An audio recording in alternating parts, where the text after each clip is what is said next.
Oh, sorry. I was putting this guy in here. All right, people who just came in. I need to know what grade level referee you are and how long you've been doing it. 7, 3.5, 4 years. 3.5, 4 years. And the gentleman to the top of the stage. 7 years, 8 years doing it, and grade 7. Grade 7. Okay. I just wanted to have an idea of audience structure because it would be really, really horrible for me to sit here and say go through everything we went through in Paraguay where they had all the FIFA assistant referee courses, throw up a bunch of clips, demand that you all answer, and then say, oh, you got these 4 wrong, these people are no good. Like, that's not helpful. But JP asked me to come here, and he's half right. He did say that there was no honorarium and all that kind of stuff. He didn't tell you my answer. My answer was, should you attempt to try to give me anything, there's a very good chance I'll try to kill you. Okay, actually, do have the email. Yeah, like, I literally enjoy this. I will probably have more fun doing this than you will. There's a little bit of me that feels sorry for you, not totally. The guys back at camp all make fun of me on a regular basis. So they're all probably feeling bad for you, and they're laughing at the fact you have to listen to me.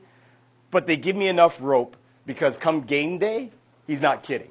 Like, unfortunately, Fat Joe came up with a song all the way up. I could literally tell you that was the best way to describe how I go about business. I do everything, well, a lot of things, to the nth degree. Whether it's game time or it's downtime, like, I want to enjoy myself.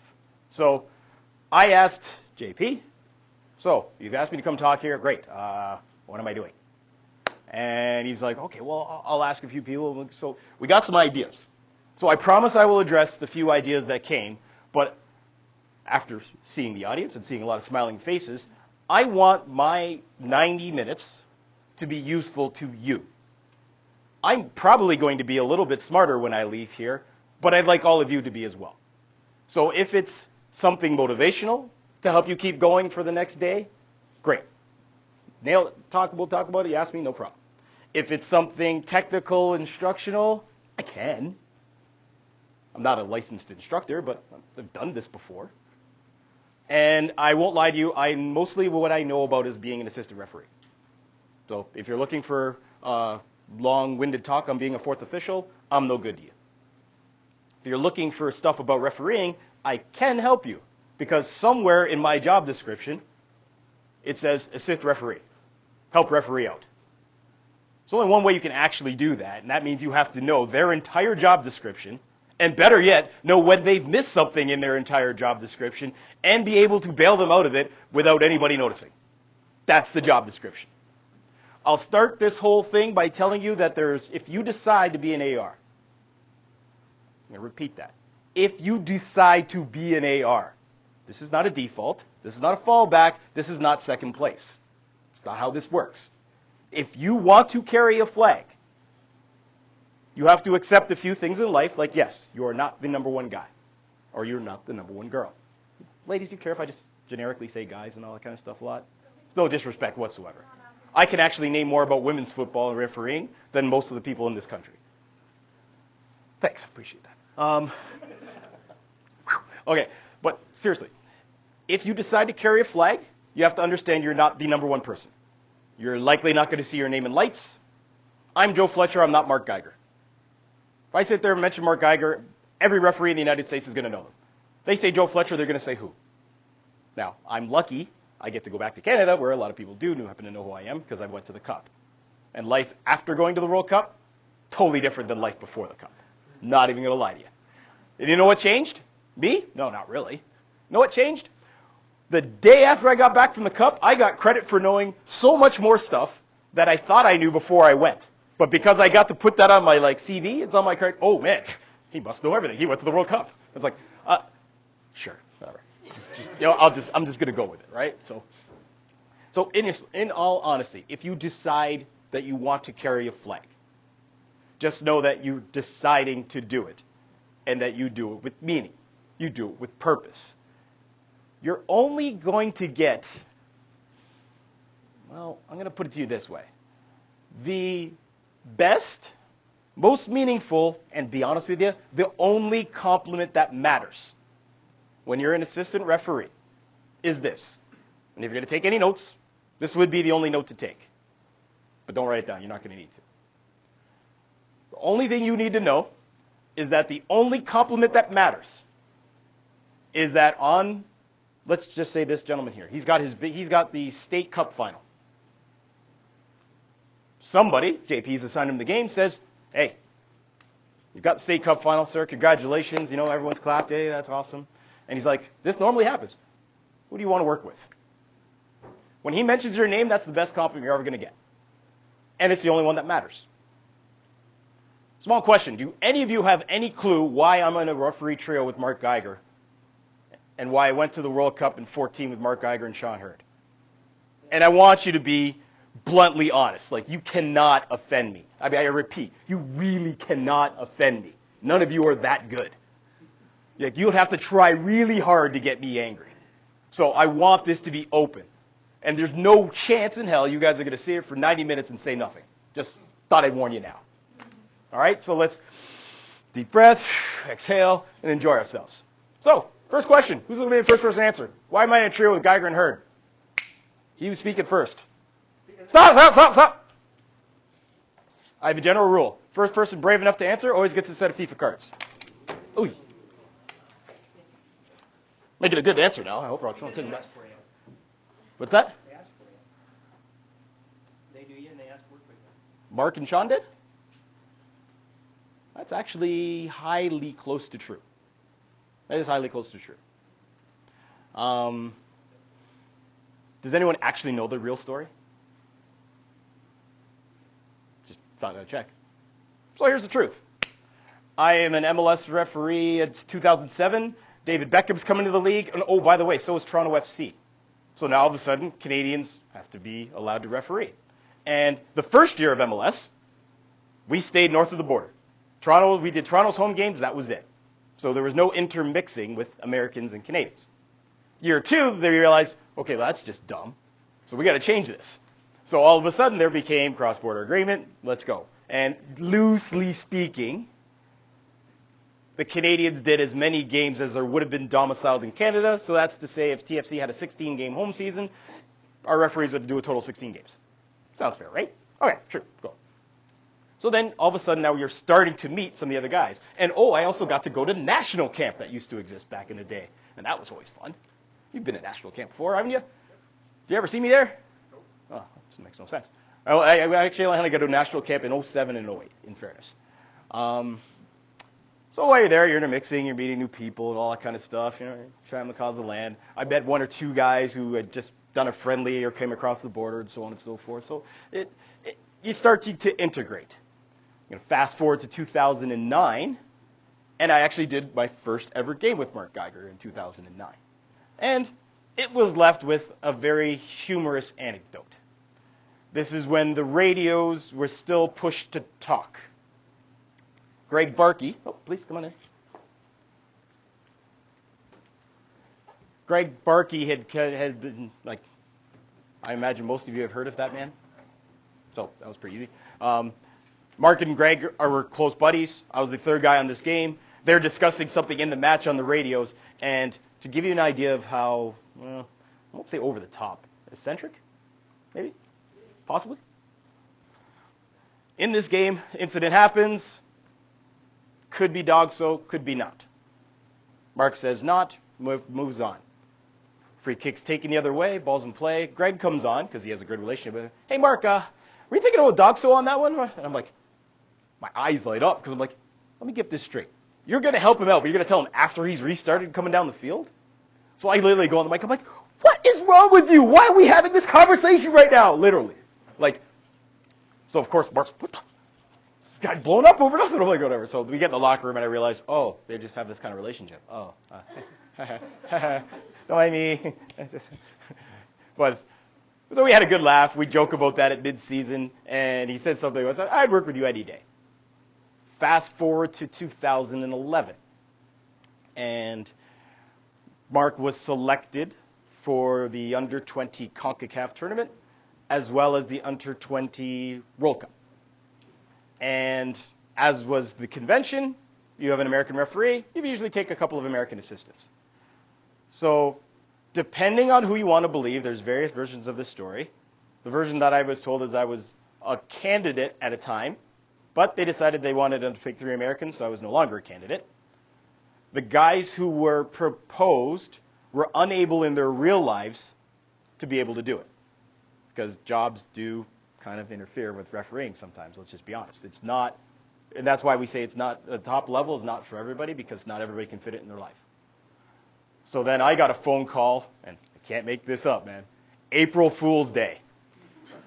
The Director of Officials of Canada, Joe Guest, calls me up. Mr. Fletcher. Hey, Joe, how you doing? Not bad. Just want to know what your availability would be for the 2011 Gold Cup and later on the 2011 Under-20 World Cup in Colombia. You'd have about 18 days in between. Joe, you're not messing with me, are you? Like, yeah, that's not funny. He goes, nope, I would never kid about something like this. I'm still waiting for a punchline. As it turned out, after this selection-ish kind of thing became a problem, the people at CONCACAF said, well, all right, well, let's look at the roster. Look what you got. And they went through this guy, this guy, this guy, this guy, this guy. And they said, well, technically, you don't have to pick somebody from the States. So then nudge, nudge, wink, wink. And it said it took about a total of 34 seconds is what Dave was laughing about, because he happened to be his roommate sitting in the room. He goes, oh, I'll take Joe. So true to your point, that's how I got selected. In a sense, anyway. So then the other kicker is, it doesn't matter if you get the state final and you decide, you know what, I'm not going with quality. I'm going to pick my 2 buddies because, you know, they've been with me through thick and thin. That's who I want there. If you do not perform, you go. I've went with the mentality that I'm always easily replaceable.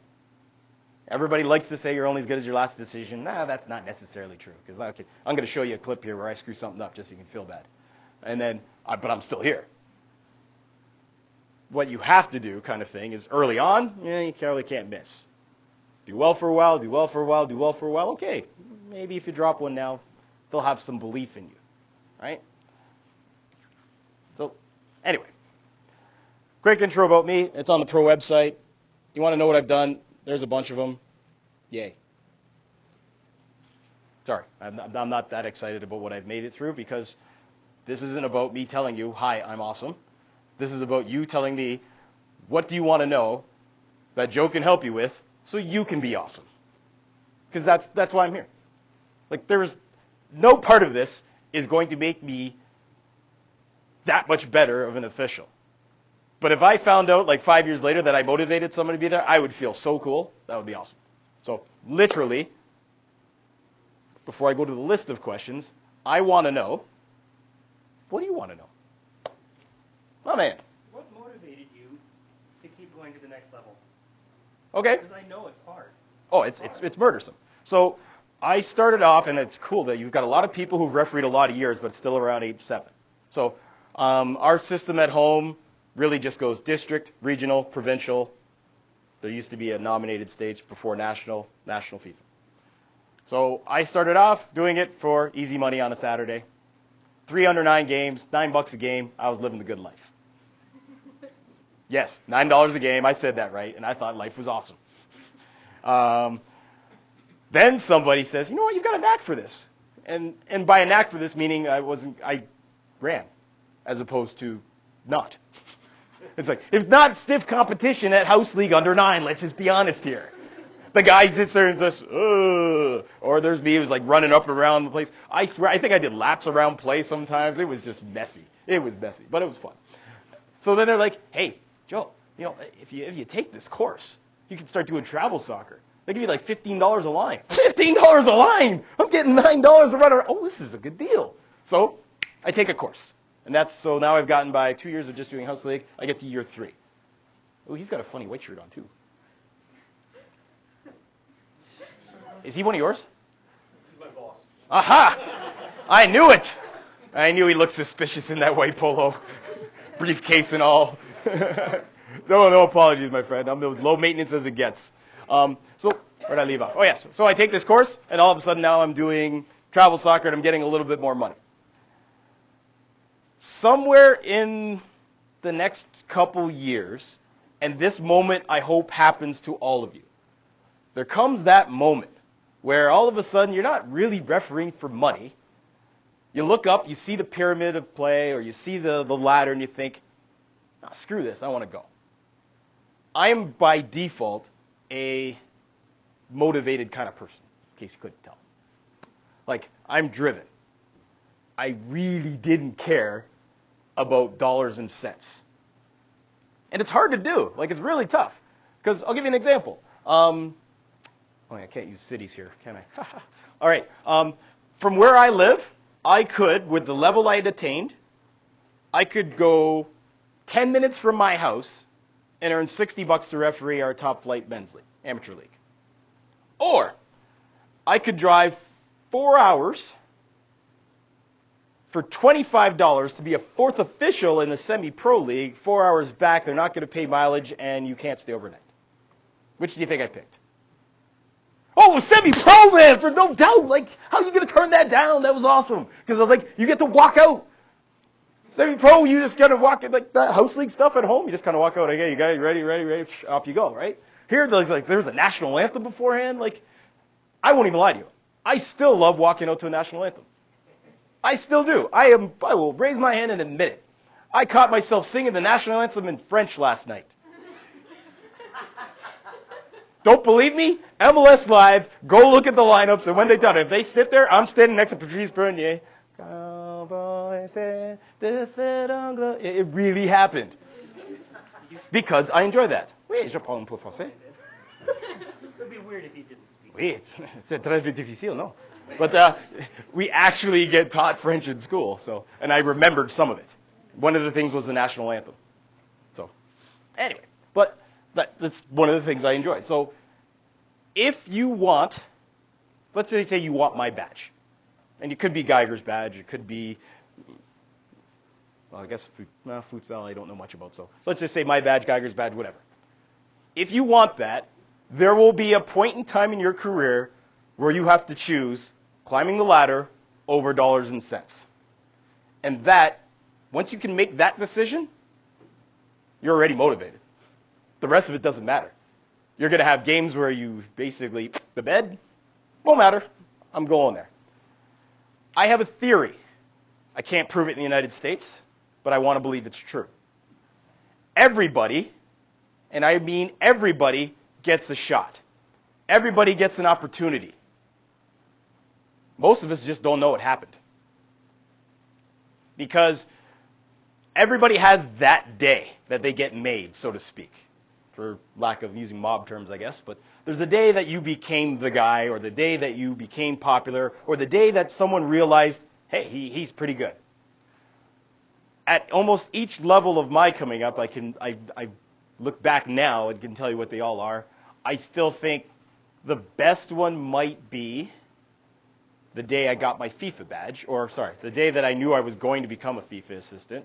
Because, and this, sometimes they say it's hidden, because maybe somebody's watching in the background and you don't know that. And meanwhile, like, JP's hanging out in the back watching my game, and then he reports into the boss and says, that guy was actually really good. We should give him more games. Then all of a sudden, your stature grows. But I had no idea JP was in the crowd. That is more often than not the case. Every now and then you get the totally obvious case. So imagine national camp, and I'm going to take national camp. I'm going to take all the Canadian nominated national referees and actual national referees and FIFA referees, and they're all going to watch one game. And we're going to assign 4 people. They assigned a current FIFA assistant to be on the far line. They assigned a current FIFA referee to be 4th official. And there were 2 up-and-coming guys in the province, myself and Justin. Justin got the whistle. I was on the line. Justin didn't have a good day. I had a decent day. Just so happens, besides our entire national program, every assessor, every instructor being in the crowd, the chairman of the CONCACAF Referees Committee just happened to be visiting that day. So he brought another member of the CONCACAF Referees Committee who was also just visiting that day. So like before the game starts, you already know everybody's there. And to give you an idea, I'll be honest with you, I don't normally admit to this. I was more worried about the national instructors that were in there and how they were going to assess me, because I wasn't smart enough to realize that if the guy from CONCACAF says, yes, my son, that it doesn't matter. Assessments don't matter anymore. And I will tell you the truth. We finished that game. We left. Went to dinner. And I'm sitting down with the crew because our national assessor is giving us the assessment. And let's say for me to JP is the chairman of the CONCACAF Referees Committee. So imagine like John Mata, except one higher. Did I get that name right? Yeah. All right. So I'm sitting there, and the guy's going back and forth or whatever, and someone asked me what I said to this one player in a mass confrontation, and what he's doing. And I'm like, I'm not a damn fool. My parents are from Grenada, West Indies, so if I slip into West Indian accents every now and then, you got to let me go. Well, while I did that, I'm like, I'm not a damn fool. The boss is actually from St. Lucia. So he hears this, and he's like, where are you from? Oh, no, I live in Niagara Falls. And where are your family from? Oh, from Grenada. The other guy turns around, he's like, Fletcher? As in Bede Fletcher? I'm like, yeah, and I'm uncle. All of a sudden, oh, man, now I've got, like, family connections to somebody that I actually know I'm alive. So it's like, all this was, like, super weird, but all this happens at dinner. So we get off and we leave and whatever. And as I'm leaving for dinner, the other guy comes around, and he's like, so, when you going on the list? Oh, I hope to make I'm already on the national list, sir. No, when you going on the FIFA list? I don't get to make that decision, sir. Oh, yeah, no, I can see that. But, we could use you. Good luck. And he left. And I'm like, did that just really happen? Totally freaked out, right? Get there the next day. The boss of our refco comes up and he's like, so, heard you wanted to be an assistant. I'm like, yeah, we could talk about that. So he's like, okay, so you're just going to get rest of the lines the rest of the way out. So in my case, that day was blatantly obvious that here's opportunity staring you in the face. And I feel bad for my friend who did not have a good day, because there's a very good likelihood he could have gone on the list, and who knows what could have happened, right? One day, one game. The kicker is, more often than not, we don't know what that one day, one game is. So I run by a set of rules that says I treat every day like that day. Full metal, all I got, all the way up. And if it doesn't work, so be it. But I'm not going to look in a mirror and sit there and say, I didn't try. Or I just came here to, collect a paycheck and now I'm going to punch a clock. I don't. And JP was nice enough to say nice words for me. You can go ahead and ask anybody wearing any of those shirts in Park City if I ever take a game off. Ask them. Just straight up. They'll probably laugh at you. They'll probably say I'm a little crazy. But they'll never say I take a game off. Never. That is something I can control. Everybody here can say, well, there's politics in whether or not you get an opportunity or not. We were half joking with our gentleman there. I'm certain there's other cases. Everybody's got that story. One thing you can control is that every day I step in between those lines, everything I got goes. Nobody on any ever assessment has ever told me that I didn't. What's the rest of it? Oh, yeah, work rate's the current. Yeah, work rate. No one has ever convicted me of a lack of work rate. Ever. I would never leave them the room for it. Ever. So my suggestion to you, one way to get to where I am, is never leave them that out. Ever. That counts for fitness tests. That counts for matches especially. That counts for training sessions. Ask him how pissed off I got at the East Coast camp when guys kind of like haphazardly going through exercises and stuff. Because number one, okay, give me a moment here. I got to rant. Imagine he sits here and he's going to teach something, right? He's taking the time to put all this stuff together, and then you show up and you're like, oh, hey, we did that, and he just didn't try. It's like, thank you for insulting all the work that man's done. That's mistake number one, because that's not respectful. And number two, what the hell are you doing dogging it? Like, somebody has paid for a flight for you to come here, and you're going to somewhat try because you can't be bothered. Or better yet, because you think you've made it. Ooh, look at me. I've made it already. I got a pro badge on, and I can run around. No, I'm sorry. I can't abide by that. Every day, you step in to do the job, put everything you have into it. Because that way, if it doesn't work out, at least you can look in the mirror and be happy with what you see. That part I can't change. Fair enough answer to your question? Probably emulates what he was telling you that I am, and it's really not hard because this is literally how I'm built. I've got like exercises upon exercises that'll prove it. Got random stupid videos. So the next question, who's next up on what do they want to hear? Because I got to keep this thing in the time wrap, otherwise we're going to have at a bar just telling stories. Let's see, it was him, so we got to go to this side of the room. We had a guy, we'll pick a girl. Eeny, meeny, miny, meeny. How did you get started? How to get started? Yeah, rugby soccer. What made you... I was playing at about 14, 15, 16. The age groups changed, so I had to change teams, so I couldn't play with the guys that I played with all the time. Kind of got demoralized by it. Was reffing on the side as well, and then that change of, money was good. So I stopped playing and just solely refereed. So at 14, I was doing both. 15, I was doing both. 16, just refereeing. So what got you reffing on the side then? What got me is wanting to be an AR? Or no, like, when did you get your first game? 14. Like, 14 years of age. yeah, like what motivated that? Like why? Because it was better than a paper route. And now they don't even have paper routes. So what would that be, like a Facebook route? No? I'm old. You got to give me a little bit of leeway here. So like I don't even know what kids do now. So where I grew up in Niagara Falls. So it was a real tourist place. So at that time, minimum wage was like $4.55, and I could get like $9 a game. So this was just way easier. And it was a lot of tourist attraction-y kind of stuff. So that was the job of choice. And I could work during the daytime as a bank teller because I eventually got a job as a bank teller, and then ref at night. It was awesome. So why the line, not the center? What compelled you? What do you like more? What were your preferences? Okay, so from day one, I was fast. Doesn't mean I was good. I was fast. Then I ran in and I had a really awesome instructor who installed a theory of, you should know the laws of the game inside and out.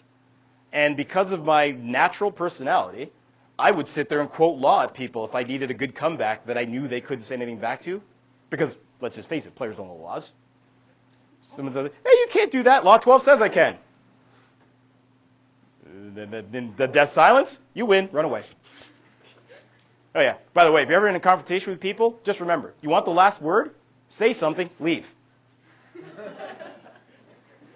Your other alternative is when the person's bark, bark, bark, bark, bark, don't answer. You ever had an argument with the wall? The wall always wins. It's a way out of it. But in my case, I was a referee. So I was, and I can be very honest with myself, I was really good at both, elite at neither. Really good at both, elite at neither. I asked everybody under the sun what they thought I should do. Because I realized I loved being on the bigger game, and I really didn't care that much which role I had. I just really wanted to be on the bigger game. So then 2005 comes, and you guys have like Nike friendlies or something like that? All right, so we have Canada Summer Games that goes on once every 4 years. And this one year in 2005, they decided, hey, let's bring out all our up-and-coming nationals. So 12 of us were picked for this tournament. And at the end of this tournament, I did a game in front of a guy, I did a middle in front of him, and I thought, dude, I have no idea. Bob, what do you think? This same Bob from 2006 and the CONCACAF guy? Same Bob. This is July before May, so this is like 10 months later. Or 10 months previous, sorry. Bob, what do you think? He takes a pad out. What do you think? Referee. He goes, I agree. So, okay, I finish out that season. Before I did that game in front of the CONCACAF director, I was scheduled to referee A-League, or I guess USL or whatever it was. It was Seattle-Vancouver was going to be the game I was going to have in the middle. And it was to happen 2 weeks after that game there. Oddly enough, I was pulled from that game. Go figure. But I was literally on the fence. But I knew I liked the better game. And my personality I have enough self-confidence that I don't need to be the guy in the front getting this all the time. I also knew, and also what I've learned is that my physical attributes are way more akin to the line than the middle. Like, yeah, I can run a fitness test, but I was never going to do the old Cooper test and run 4,000 meters at 3,600 meters. I'm a sprinter. I'm not a long-distance runner. And I like to think I'm a good example of why a sprinter is better to be on the line than in the middle of the pitch. Because in the middle of the pitch, you have a lot more of that consistent little energy running, right? You're picking your own positions. If you're an assistant referee, your position is prescribed. The only thing left is, can you get there? And let me tell you, I will give everything I can to get there. I got clips beyond clips of like just watching the stuff that nobody cares about. Oh, look, there's a breakaway, and I'm seeing, okay, am I catching this guy? Am I falling? My biggest nightmare is that they're showing a screen panning, and then I fall off the screen while the play is running over here because I can't keep up. That's my nightmare. When that happens, it's like, I'm done, thanks. Mic drop, I'm out. That'll be it. I'll quit. I am not refereeing on the way down. No way. I got too much pride for that. Because then somebody else, maybe one of you, is going to be the person who stays up with play and is the person doing all that and the person who should be there. Is that a fair answer to your question, sir? Now, I also believe to be a good assistant, you have to be a decent referee. So I'm really happy that I didn't make that decision at 14 or 16 or 18. That decision got made at 28 or 29. So I had enough experience as a referee, then turned into assistant, honed those skills, but guess what? I can tell Geiger what to do in the middle of the field because I know what he should be doing and not.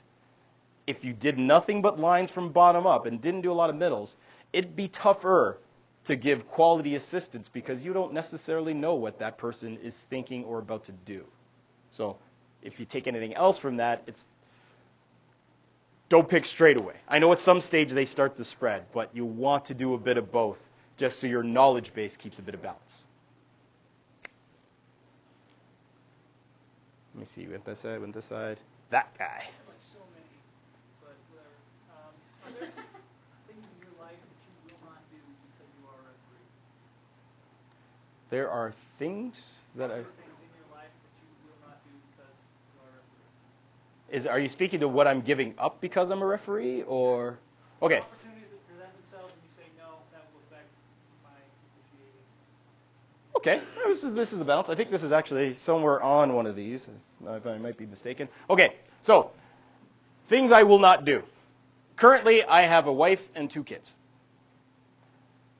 Better not have any third kids coming, but wife and 2 kids. I will not referee on any of their birthdays on MLS or lower duty, something where I have a say. On the way up, when CONCACAF or FIFA asks, you pretty much got to pull. Just like where you guys are.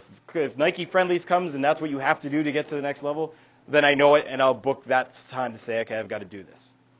Now, I'm lucky. I've never been appointed to a FIFA tournament at the same time as one of my kids' birthdays. My wife, once. Club World Cup. She's born December 19th, people. I did not see that coming. But I wanted to go to Brazil, and that was our audition to go to Brazil. So I just said, sorry, love you. Things I also won't do. So like my actual job, I'm a partner now in an accounting firm, so they never held it against me, and I never left that place. I started January 97, and I've just had the same job all the way through. So they've let me go and do these things. So one of the things I do have to do is, see this laptop? This is like engagement software. This is tax prep software. There's a reason, my work files are still there. Stuff I'm going to have to do on my flight home, or I'm going to have to do in the hotel tonight. So I have to have job, will travel. So I've got a bunch of pictures in here. I got some from the Olympic Games where I'm on the train. We're going to Manchester because we're going to do the Olympic quarterfinal in Old Trafford, and there's Joe on his laptop, and I smile like this. Because to keep that balance, if I'm going to be gone for these days, I don't have that much vacation. So, got to give to the cause. Other things I get to do that is less popular. What do you do for fun with your friends?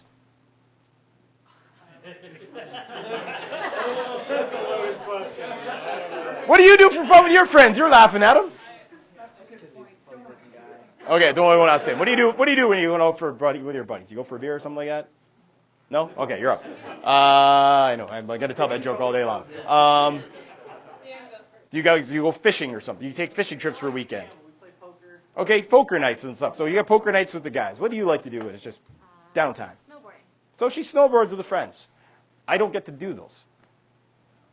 Because if I don't want my family to leave me, or if my kids want my kids to realize they have a dad, I don't do the whole Monday night out with the guys, Thursday night. Like, those are like super, super rare occasions, a.k.a. my wife and kids are gone to their parents or something, or fluke of cause. Like, I barely get to just go out for fun time, because my fun time has all been invested into this.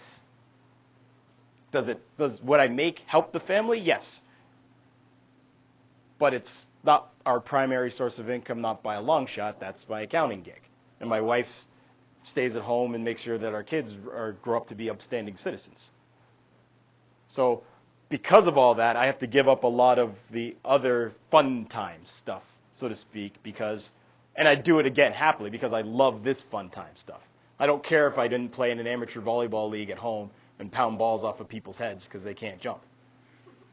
I'd much rather do this. Is that a fair answer to your question? Okay, cool. Hey, how'd the game go? Excellent. I don't want to hold you. Oh. Nah, go up there, man. I got time. Don't worry about it. I have like 46 minutes. All right. Oh, the national. Oh, brands. On the field question. Oh, sure. During matches where you're working with referees who you're less familiar with, Okay, I had one last night. That's a good one. what's the most helpful information that you get from referees during the pregame to help you prepare to help the referee to do your role? All right. This guy is going to get this one. You're also getting the sticker. These are for you. Because you touched on a topic near and dear to my heart. Pre-game, right? How many of you have a scripted pregame? And don't lie to me. Yeah, it's okay, ish. No, I don't mean it. There might even be one or two that actually wrote it out. But how many of you have a scripted pregame? Come on in, man. Like, seriously, I'm not. It's not loaded. I'm not going to ask you to recite it. I'm just asking how many of you have like your pregame that you like. Okay, I'm going to get here. I'm going to know the gig and all that stuff. Who's got that? Don't lie to me. There's enough of you who are state sevens and have been refereeing for 8 years. Don't tell me you've never done a pregame with people. So you can't lie to me. I've already asked that question. So now I know. My man, what do you tell people when you go to do a game if you're a referee? A lot of times I tell them the things, if I know about the teams themselves, I'll tell them what we're dealing with. If it's Okay. a rival, Team tactics? Cool. I'll make sure that what I'm looking for from their responsibility in terms of all the way down the line, and what I'm looking for is that eye contact. Because those are things I'm working on when I'm on the field. Cool. Would you mind terribly if I picked on you for a moment? Nope. You wouldn't mind? See, look at that. I even asked permission to pick on the guy. That was pretty cool. All right. So this topic is near and dear to my heart, so I'm going to cut myself off in 10 minutes, because if I don't, it'll be going all night. You said you want eye contact, and everybody says it. Did you tell them when? At every stoppage. Like every stoppage. I'm looking for them at every stop. That's my Stand up. My Come here. opportunity. Whack, and we both fall on the ground. What are you looking at? Is there a stoppage? Do you really want eye contact right now? Thank you very much. We drop so many buzzwords, it's ridiculous. It's ridiculous. So I will tell you the story that he got a little bit of on our drive-in. I'm working the Chicago Fire Montreal MLS game yesterday. And give me a bit of rope, because our world is a little bit different because we've got communication devices. Hell, we even have video review going on right now. So, like, it's kind of crazy. In his address to me, I'll take it one back. He wanted to talk in the locker room. For the level of game that we do, and for the number of things that have to be addressed in my mind, I don't like that. I will say, we're doing this at lunch. I'm already here. You're already here. Let's iron this out so that in 2 hours before, we could deal with the fact that the radios won't work, that we got to fix this, that somebody here, the PME's here, the media, like, all that kind of stuff. So you just don't leave it to chance. I don't expect that if you're going to do your local park games here. He says, okay, all right, so I talk him into it. We're going to discuss this stuff. And then he brings in, well, listen, because, and I believe this had a lot to do with things that happened to him in previous games, but he's like, when an incident happens, I want you to take 2 seconds to let me digest the situation and then chime in. That's an awesome face. Do you know why that face was awesome? I gave the same one. Because it just seemed odd, right? So what do you think my job is then? When I hear that instruction, what do you think my job is? Let the referee do it. If that's what he wants, and you know what? You would be well within your rights, and no assessor could fault you for following the referee's instructions.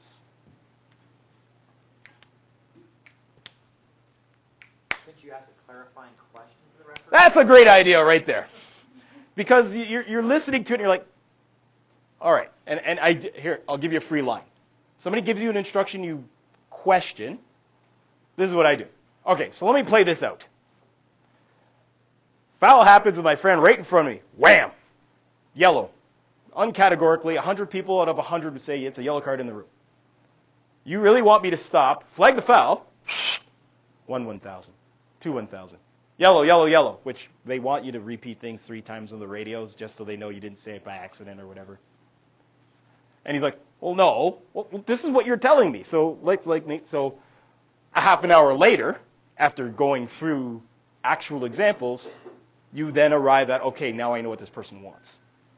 So to make sure that this doesn't ramble on, yes, I agree with you. Eye contact can't leave. I think there was one too many cases where a flag wasn't seen because we generically in the generation next become generically reliant on beepers and this, and maybe don't necessarily just look over for an offside flag.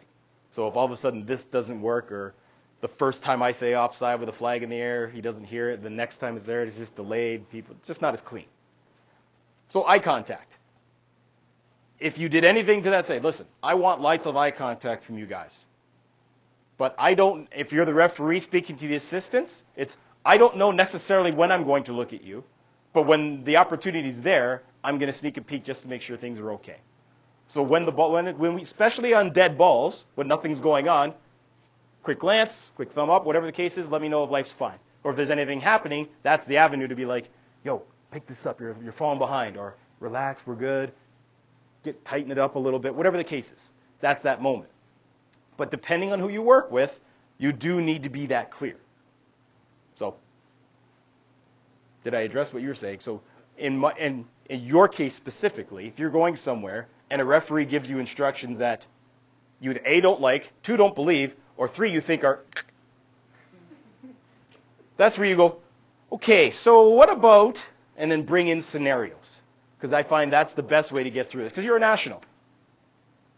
You know how offended I get when somebody tries to tell me how to call offside? I'm like, really? Or better yet, I love this one. Okay, I need you to delay your flag. I almost walked out of the room. Seriously, you're going to tell me to delay my flag. Like, okay, give me a little bit of credit. I'm a freaking FIFA assistant. I'm not going to just drop a flag for the fun of it. And then I realize, oh, wait, that's in his natural pregame.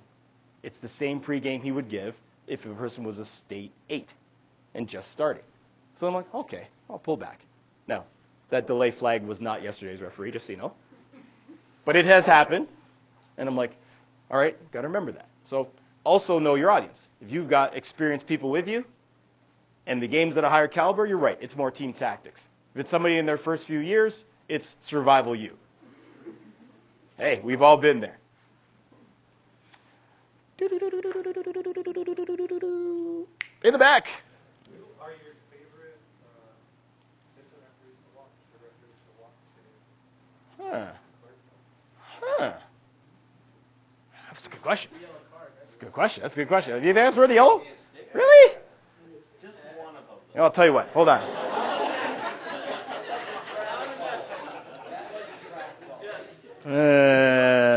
Tell you what.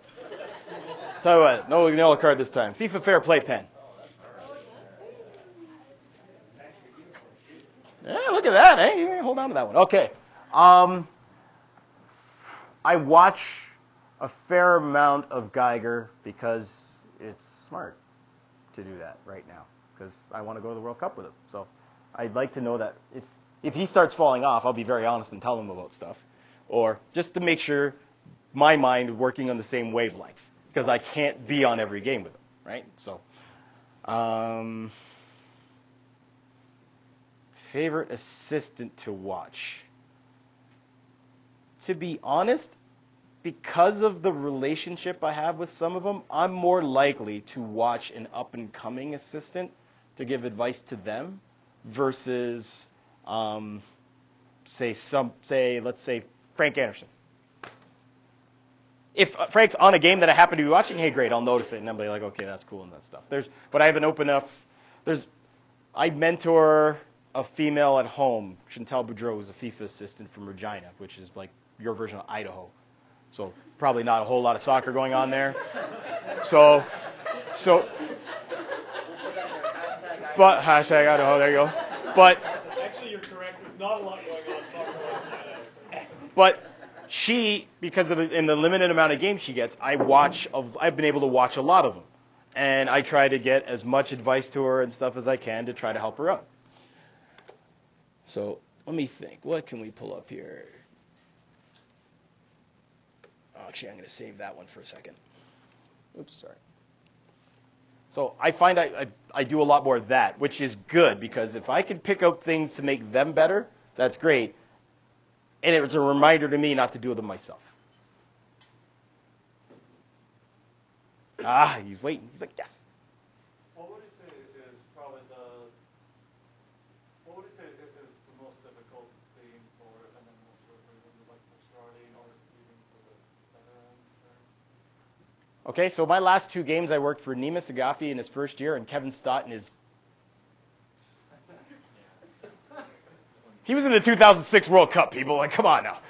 All right. If you're the new guy, the hardest thing is getting the players to believe you because they also know you're the new guy. So Kevin Stott blows whistle. Michael Bradley and Josie Altidore are like, oh, come on, Kevin. He goes, no. And they leave him alone. Nima tries that. They're going to up and down this guy left, right, and center because they know he's a new guy. You don't get that rope. You just don't. You also know that when you're in that newer stage, that it's kind of like you're in your new job and you're in those first few months and you're an employee, what do they call it, probationary period? Is that what you guys call that too? Preliminary? Okay. So you're in the first 3 months where they can fire you without cause. Here you are. I'm in the first 3 months and they can fire me without cause. So if I'm in my first year and I suck, I'm probably not coming back for a year or 2. I fail an assessment, it's a good chance I'll still get another game right now. Start failing too many, I won't. But that's that whole money credits in the bank theory. It's the same all the way up. Well, and see, now everybody's got hands. That's why he got the cards for the first one. I wasn't kidding. Okay, there you go. That's good. It didn't take us 59 minutes. Not bad. So I kind of have 2 questions. They're not related to each other. But the first one is, so your day job takes up 40, 50 hours a week. 2,400 hours a year. Yeah. Go ahead. So how many hours would you say that you're dedicating per week in training and studying the laws? How many hours a week would you say it averages out? All right, however many this is. Oh, Paul said something. All right. Hey, Paul. Thanks, Joe. Nice. So I'll tell you, I'm a full disclosure guy. What that was, I just sent Paul a list of the FIFA considerations that were probably going to be outdated and are soon to be replaced, and hopefully replaced with a lot of the efforts by somebody in this room. And if you're going to guess me, you were wrong. Ha gotcha. But anyway, I'm a nerd. Little bit of a nerd. Self-admitted, but I'm cool, so it's okay. This is my polar workouts for this month. Do I train every day? No, not going to lie to you. I don't. I will always do match prep, which is just to make sure that workout the day before a game because you got to make sure the legs are functioning. I typically will do it where I land. Sometimes if it doesn't work, I have to do it before I fly, which sucks, but that's the way life is. I try to do match recovery, which is that was today. So I literally left Montreal at 4:45 a.m., flew to Chicago, flew to here, came in, got a run in before camp started I'm old. Just to be honest. Right now, when I was 30, sorry. Totally saw that. When I was 30, it wouldn't have mattered if I did match prep, match training, whatever. I could have just gone in and out. I laughed at fitness tests and didn't have to train. It wouldn't have mattered. But someone told me, start now. If you don't develop the habits now, you'll pay for it later. So I started. I'm like one of the only guys who did. I'm sorry. I was the only guy last night who did a cool down after the game. And I'm like, man, times have changed. And just so you don't think I'm full of it, here's last month.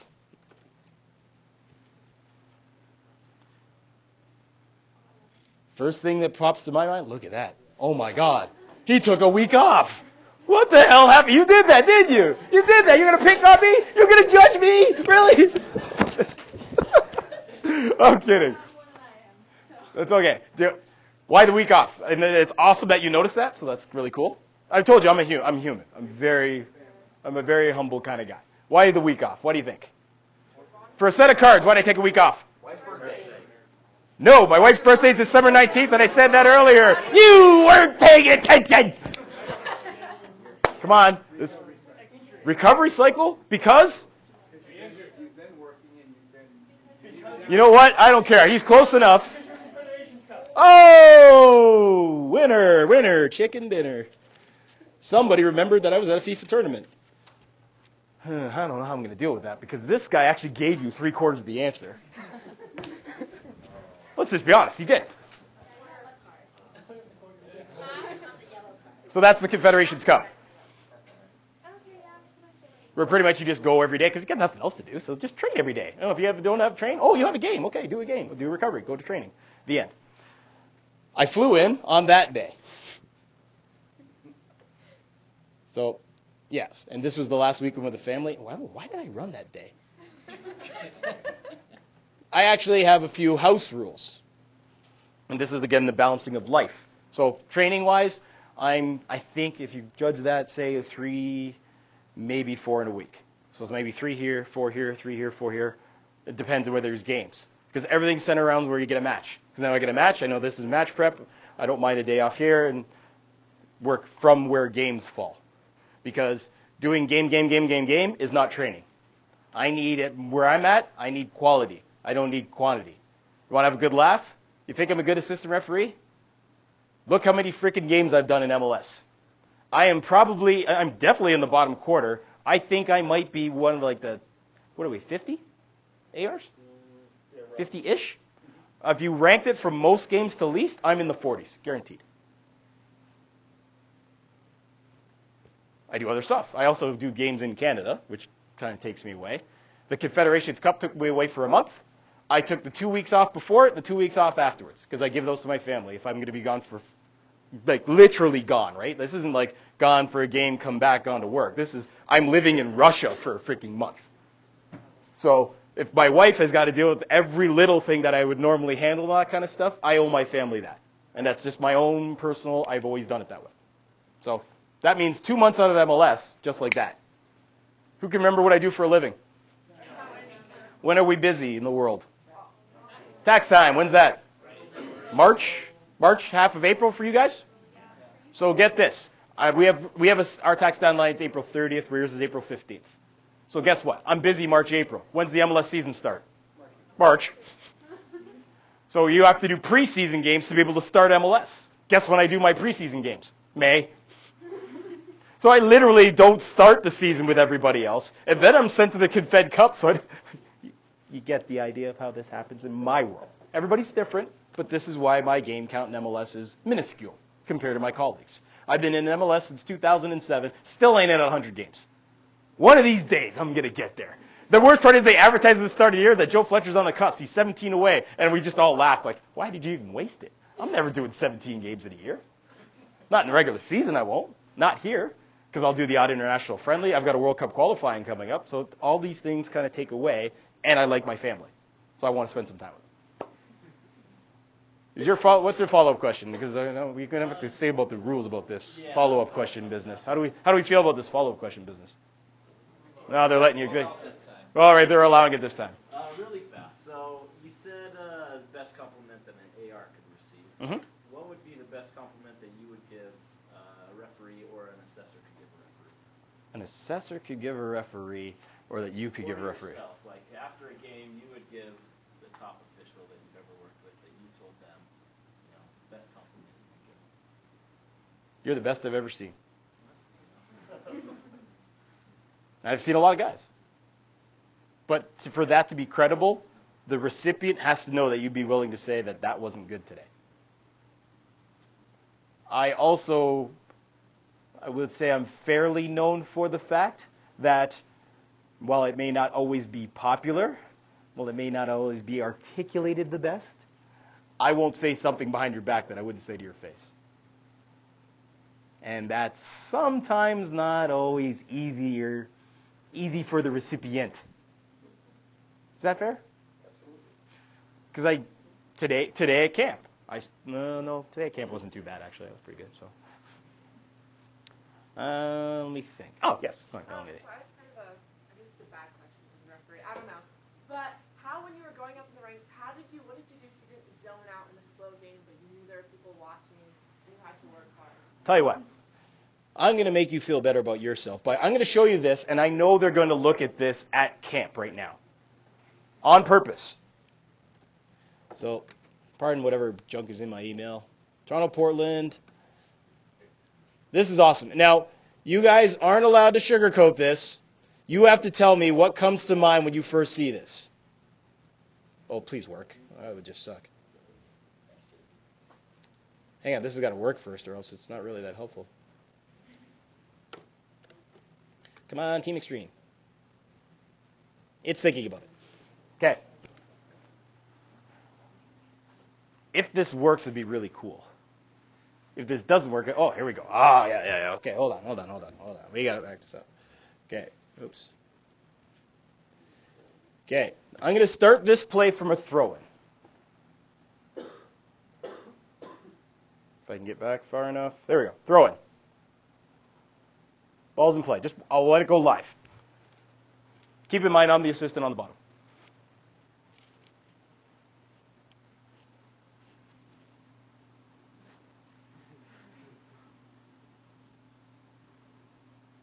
Look at me, I'm active. It's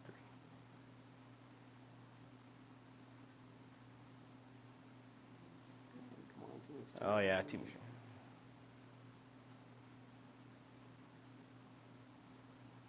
Oh, epic fail. Whoop, oh dear. Okay. I know that slowed down a bit.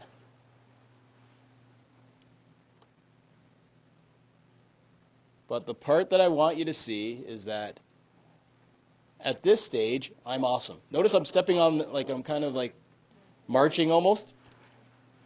There's a little AR cheat secret. What do you do when the back four has stopped moving up or backwards? I'm in position. I can stand like this. But what do attackers do? They start angling runs. They start bending runs. Have you ever tried to keep up with somebody when they get a head start and you're flat-footed? You're dead. Right? Some people say just stand on your toes. But to just stand like this isn't natural, right? Because unless you're reaching for cookies, you're not doing this, right? So the other thing that some people do is like the quick feet kind of thing or whatever.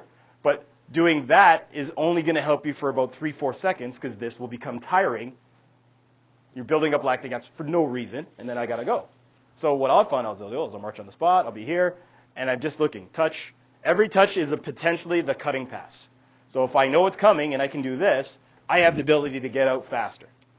So that's, when I review myself, I'm looking for things like this when team is probing, looking to penetrate that final third, and I want to be ready to go, and I don't know when, but it's coming. And every touch, I'm looking at every runner, saying, okay, this guy's angling here, this guy go here, he has that channel, he has this.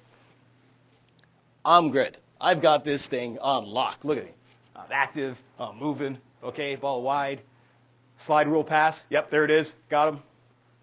I got the goal line covered, no problem. Oh, and they're about to kick the ball out. Hey, what am I looking at? You want to know what happened here? Okay, here, I'll show my shame, as the saying goes. Like, you have no idea how hard this is for me to do right here. Oops, I missed. At this stage, I'm awesome. At this stage now, from whatever happened, this is about 40th minute or so. For whatever stage here, I'm like, okay, green guy secured the ball. I'm expecting him to thump it up the field or take the outlet pass. And I'm like, I wrongly, grotesquely wrongly, decide this is where I'm going to take a breath.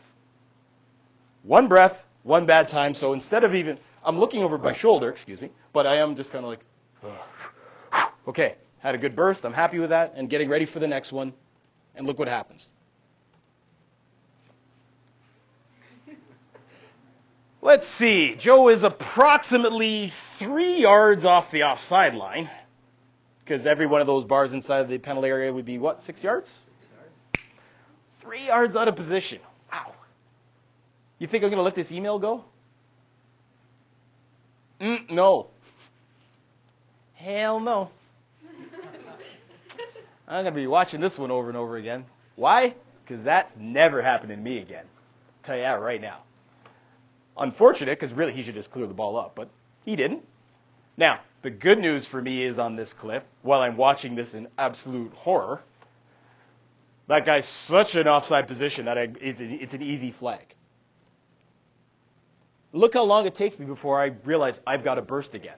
Ball's spun in the air, gone down, and now these guys are chasing it. What's worse, the ball went that high in the air, and it's going to reach the goal line before I get there. You guys are laughing. You understand this is like so embarrassing for me? And why is he knows? You know, this is hideous for me. Like hideous. Like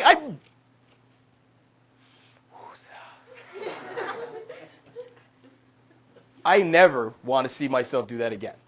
So how do you get past things like this? Like to me, one of the questions was asked, what's my biggest mistake? This isn't my biggest mistake, but this is pretty close because ultimately I'm watching now from behind play. I see the ball go out for a throw-in. Had that attacker actually interfered, I'd have an offside decision, but he doesn't touch it. I can get away with it, take the goal kick, I go. So Joe escapes. Sometimes better be lucky than good. Nah, screw that. I'd rather be good. That I can't allow to happen. So now, every game I know that I'll go into afterwards, once the ball's been cleared, remember, stay active, just in case that clearance pass banks off somebody. That's now in my memory bank. You don't get that twice. You get me once, you ain't getting that again. But yeah, they're going to watch this at Pro Camp, and I wonder how the guys will take that. Oh, it could be funny. Because Greg's big point to this is like, guys, it's late in the season. Don't take things for granted. You can't fall asleep. Look, it can happen to the best of us. He's going to put that in there to try to make me feel better. But now I'm not there. He won't say that. This could happen to any of us. Look, it happened to Joe. Don't let that happen to you. Don't be Joe. Right? That'll be the marching orders, right? It's not easy for me to do this, man. This is eating at my freaking core. This goes against everything I stand for. Anyway, we're not angry. Much. Yes, sir. What was the most difficult game you had, and what did you learn from it to help you progress? Most difficult game always seems to stem from outside noise or things that are there. So the World Cup has to be the biggest for me, because, and for each game for different reasons.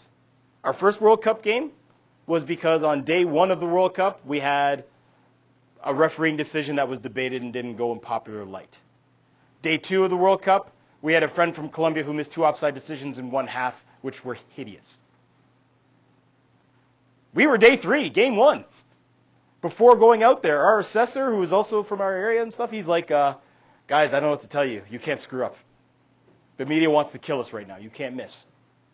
That was the feeling that was in the referee camp, day 3 of the World Cup. So me, Geiger, and Hurd step on in. It's like, okay, we literally know that everybody's ready to say, oh, this has all gone back. Now we got an American referee, and they even got a freaking Canadian. These guys are going to suck. Went down, knocked down the game. The game itself, simple. All the stuff around the game made everything matter more. There's 38 cameras inside of every stadium. There's nothing that gets missed. Your games were such in Brazil that it was early evening for Europe or afternoon for the Americas. So guess what? No games overlapped until the last day of the group stage, which means if your game's on TV, You're the only soccer match being watched around the world. How's that for fun? And they're waiting for you to screw something up. Every referee is watching this thinking, what's that little nitpick thing that he might miss? Right? That game goes well, the next thing we get is Spain. Spain were the holders of the European title. They were the defending World Cup champs. They lost their first game to the Netherlands 5-1, and they're about to go out. And then all of a sudden, here we are.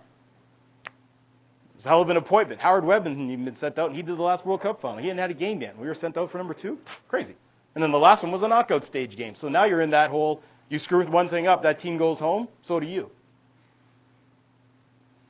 So those ones for me will sit as the hardest game, although, to be honest with you, as far as stuff that keeps you active, some games in Central America I find are a lot, just because you fall asleep, they're waiting for you to fall asleep, so then kick someone. Or some MLS games are just raw speed. It's just bang, bang, bang, bang, and you find like you're just like a yo-yo because the number of decisions you have to make happens to be a lot. So in my world, I can't prejudge and say this game's going to be simple versus not, but external stuff you know about before you even get there. And like later rounds of a tournament with a lot of people watching, more cameras, more angles to tell you that, haha, look, you missed that. That's pressure, and that's what we deal with. Sorry, would you say the CONCACAF club games, you have to do more preparation as far as intensity of the game goes than MLS games? I have to do a little bit more preparation because it's harder to do that prep because it's harder to find out things about the teams. Because sometimes they'll play their first team, and other times they'll play their youth side, depending on who they're against. And if it's the youth side, good luck trying to find out anything about a player. MLS games, we have a lot of guys that will sit there, and research is really easy to access. So I can tell you tendencies of a lot of players without having much of a struggle. Up in the back, and let me make sure I don't miss anything that was really important. Chose AR path, you had to hone your skills. What skills did you feel like you needed to hone, and how did you do it? Man, I gotta stop telling them stories of nobody being bad. But I guess you're asking good questions. Honestly, in my first year, the year before I got my FIFA badge, so later that summer, I was like, okay, this is the way I was going. I was told I looked like Bambi on skates. Yep, exact words, Bambi on skates. I thought it was just a long-legged joke, but really, it's because half the time when I was running, I would cross legs over. No one told me different, so you got to clean that up. So a lot of it came down to image, right? We have guys who, as a habit, will get into a crouch when they're ready to make an offside decision. Now imagine me on television. Really? It's not a good look, right? So then something like that's got to get cleaned up. I find that I played a lot of basketball and I played varsity volleyball. So I have a tendency to have this stance where I kind of lean forward, which is great to burst and go. But when you're AR2 and you're on television, it doesn't look the part, right? You might look edgy or nervous or whatever. So I have to often, when I'm in non-active mode, it's like, okay, stand up, stand tall, and I roll shoulders back. So just remind myself, exhale, okay, good. Now I have this look. I'm going to show one thing that I did right in my life. If, let's see, World Cup videos, mine, France, Nigeria. Is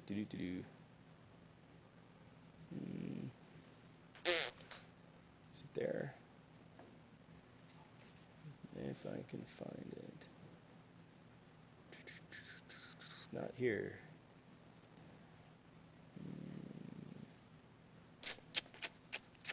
No, it's in another folder. It'd be too long to get.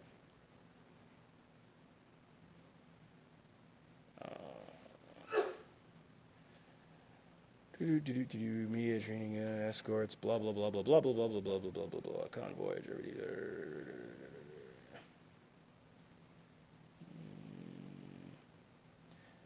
Actually, I'll show this instead.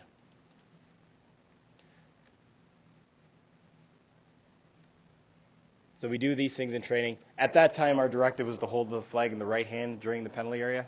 We thankfully abandoned that, but this is like an average, something that would happen on a training day at a tournament and stuff. But note, even though I'm moving, I'm still staying upright, even when decision comes and still have to turn.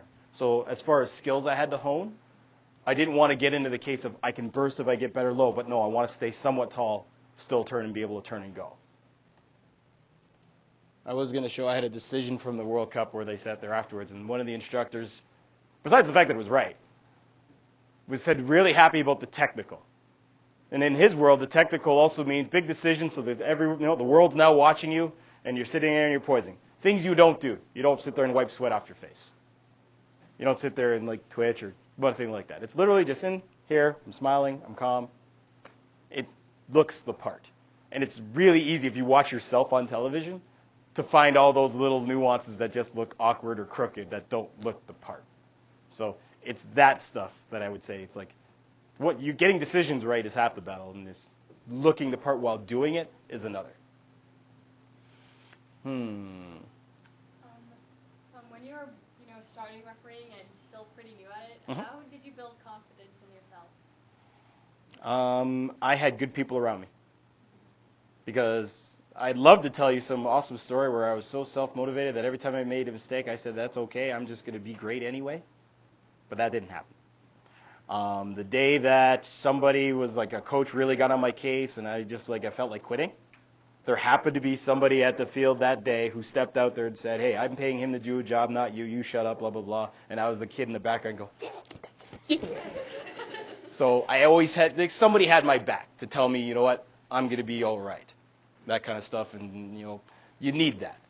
As much as you have to be internally believe you're right after the 90 minutes, and as much as our assessment system seems to want to tell us the 10 things we do wrong and mention the one thing we might have done right, you also need a friend. And I jokingly say that I need two things. Everybody should have two people. I call it the FIFA friend and the FIFA instructor. You need somebody to teach you all the stuff you need to be better, but then you need the friend. The person you can confide in, the person you can say, oh my God, that game, what the hell, I suck, help me. That person who, I just want to go home. I just don't want to be here anymore. Just that person to vent to.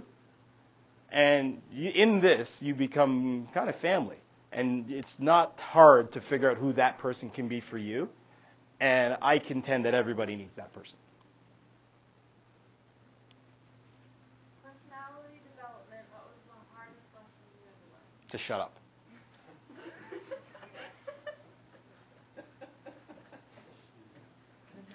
It's pretty easy. Because I'd moved from like the referee side, the assistant side, and my very first FIFA tournament, I realized the first FIFA tournament, like they ask questions, but they really want the referees to answer. And they didn't know that at first. So I'm like, answer, I got this. I'm like, nobody wanted to say anything. I'm like, okay, just answer. Okay, now that we have a referee, I'm like, oh yeah, so we got to balance this. So you can answer once, maybe twice, until it's AR topics, then once or twice again, then you're done. Because you're not trying to show up everybody that's there. But of course, if you ask, you can't be the idiot. So it was learning that balance of, okay, this is when I should probably say something and when I shouldn't. And the same thing goes for mentoring. If you take young ladies finish off the field and she feels like she just got her arse handed to her and she's like feeling horrible, this is not the time to tell her the 10 technical mistakes she made. So just learning when was probably, from a character development for me, the biggest thing I had to learn. Gone already. I'm doing pretty fair here. Is there anybody I missed? Big pink water ball. Didn't even see it. What eyesight? We've talked about kind of how it's hard to balance things, and then like the World Cup, was the outside things were challenging, just going into that game. So life is challenging. How do you mentally prepare when you have all these other things going on? Yeah, it does. 3 words: here and now. What am I doing right now? So if I have a game, okay, I'm going to focus, get ready for said game and that stuff. I won't lie to you. There is the odd time that the panic call comes from home when you're like 3 hours from game, and is it going to have an effect on you? Yes. Thankfully, that doesn't happen all the time. But it's like, if I'm into this game, it's everything I've got in this game. When I'm done and I'm home, I've got to be everything at home. So I have 100 things that are going on, but it's like when I've got game time, and everybody probably has their own routines. The guys know most of mine. They'll laugh their arses off because I've probably been made fun of on the drive to stadiums more than any other official. And I know it's happening. You guys suck. Because on the drive to every game with the escort, I'm poor driver. Must think I'm just airing. I have music and I'm not listening to anybody in the world. Once I arrive to the locker room, I'm back with the team. We can do whatever. But those are my moments. And while I'm doing that, I'm literally visualizing decisions from earlier games, things like that's going to show up. I'm like, that ain't going to happen. And I picture myself in that stadium if I've been there before, and I could see myself, okay, this rotation, this one there. And literally, I've kind of acted out a game in my mind of decisions that could happen just to get myself mentally ready. And that helps me. So then when I arrive at the stadium, I'm good. I'm here. I'm plugged in. And it's all my favorite beats and all that kind of stuff, so they don't like it too bad. But yeah, during that, I know all the guys usually are just yipping or whatever, and I'm certain I'm getting made fun of because my head's going all over the place. I'm like rocking beats. I'm 0 to 100 and stuff like that. And I'm probably getting crushed. Crushed would be harsh. Okay, crushed is harsh. But yes, so a lot of it is here and now. And what you can't do from the whole balancing the family side of thing is I'm as invested as you're going to get when it's that stuff. But then I have to be the same way and let soccer go for a while and be family, because it's so easy, especially for me, it's so easy to just get wrapped up in this and watch people's games nonstop and give advice nonstop. I could show you emails that I've sent to referees on there. You'd be like, really? You wrote that much to an assistant on one game? Dear God, what is wrong with you? Because somebody asked me a question, well, what can I do to get better advice? All right. But I have to tell myself, okay, leave this aside, wife and kids time. The rest of it doesn't go. Went there. Now I got 2 minutes. Apparently, I'm around. Wrap it up, yeah? A quick question then. Yes. You talked about training. Mhm. You showed your physical training. Yep. What kind of mental training or law training do you do? You watch clips, Futuro? So I do possess the Futuro offside video, right? You've seen this thing? Everybody does it for some fun or whatever every now and then. I will do that. I also have things like this one, which would be a little bit more closer, right? So I might have, I'll watch this, and I'll tell myself, what's this decision? Watch once, what's the decision? And I try not to memorize them all. But in my mind, if I see that, what's the problem, what's the decision, go. Right? Now, I know there was a big discussion on a whole lot of these ones or whatever the case is, but I'll do that. And then the other side that I'm really lucky on is now I've gotten to a stage where people will ask me, well, okay, here's this thing, what do you got? And because I will try my best to take the time to explain all that, that also benefits me. Because it's like, hey, that's something else I never saw before that I now get training from. So as far as mentally preparing in the laws, I'll read them at minimum once a year from cover to cover. And then afterwards, just when something appears, what do I need to know? And then just revisit that section to the point where now if I can't recite it, I suck. All right.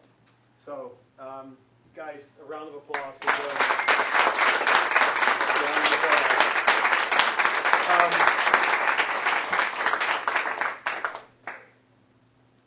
This is really special for me to be able to have him here, because I know that the type of information he's giving you guys is stuff that the people who are working this program want you guys to hear. The reality of what it means to try to get to his level. Not everybody's going to get there. Doesn't mean you can't be the best grade 7 or grade 6 or grade 5 or grade whatever. Okay, you need that too. But I think hopefully hearing this man's story is going to impact the way you see your career as referees, where you're at right now and where you want to be. Okay? So thank you for making the time to be here tonight. I'm glad it was actually a small input group. Okay? We have a couple tokens of... What did we agree on? Yeah, well, yeah, that's... I didn't fight the tokens. No, I was okay on the tokens. No, the token was good. This one actually is probably too big, but this is from our premier No, development. I wear baggy, man. I'm good on Okay, baggy. all right. That's all right. And then for something a little bit fancier, we have this one, okay, Ah. for you to wear. Thank you. So Merci, my good man. sir. Brother. Merci, man. Thank you. And thank you guys for being here tonight. We're going to get this put up on Facebook probably, and maybe on the web, different places. So if you guys want to revisit it,